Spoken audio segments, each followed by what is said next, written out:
What is going on, everyone? My name is Anton and you're watching This Week on Rocket League. This is of course the series where we take a look at all the crazy and stupid things that this game has had to offer during the past 7 days, and somehow this game never fails to surprise me. But now let's check out what's been happening this week. As you probably know, Rocket League's version of the Oil Money World Cup took place last weekend in Saudi Arabia. I'm of course talking about Gamers 8. The worst money spent to viewership ratio since Indiana Jones and the Last Squeeze for Money. The tournament of course brought the greatest talent in the world to Riyadh 1 week after they played each other for the World Championship. So like the Federations Cup, but if it was a week after the World Cup. Yeah, the timing was a little weird, I think they get it. Group A started out with a shock, as the World Champions Team Vitality immediately took an L against Oxygen.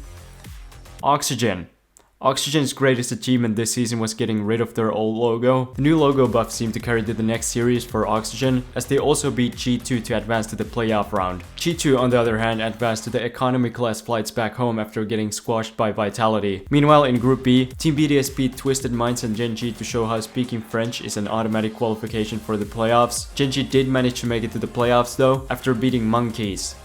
Just imagine the Saudi Ministry of Sport having to wire transfer $50,000 to a team called Monkeys. Group C was exciting as FaZe Clan turned into Prime Arsenal and bottled the bag once again. I mean, at this rate, First Killer is gonna have to fire himself from the roster. Well, would you look at that? Karmine Corp turned into Karmine Nope and got busted by Falcons and Fury back to back, getting dropped out of the tournament. If anyone watched the tournament, this would have been a huge shock. Fury managed to make the playoffs, which, fun fact, is their only highlight of the season. And last but not least, Group D was full of surprises after version 1 beat Team Liquid twice to make their way to the playoffs. A little bit of the Arabian Sun was all it took. But unless you're G2 Esports, let's move on to the playoffs, where the Rocket League equivalent of realizing your school assignment is due this weekend managed to beat Oxygen in 7 games after a carry job from Beast Mode. Team Falcons then won on their home soil, sending Genji's sponsor name packing. Furious' only highlight of the season didn't last long, as Team Bitch beat them after 4 overtimes. Following which, Team Vitality had another shocker, as Rule 1 absolutely wiped the floor with them.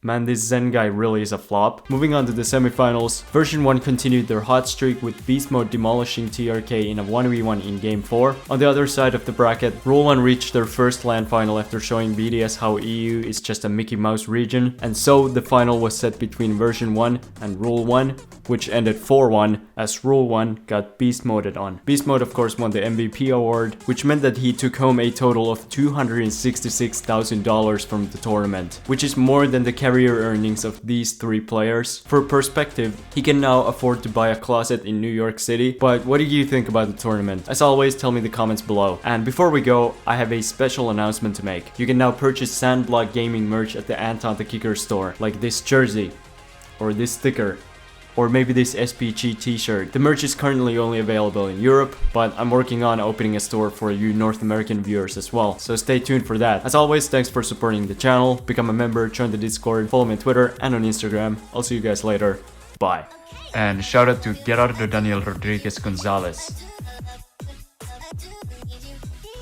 NordVPN gives you access to over 5,400 servers across 60 different countries around the world. Can't watch your favorite Netflix show in your current location? Well, it only takes one click to change that. Look, now I'm in Denmark. I myself have been using NordVPN for a while now, and I truly believe it's a great product. And that's why I've teamed up with NordVPN to get you a discount plus 1 month free on your 2-year plan. Just go to nordvpn.com/AntonTheKicker or use the link at the top of the description. A VPN is one of the essentials for any internet user these days, and using the link in the description would really help out the channel as well.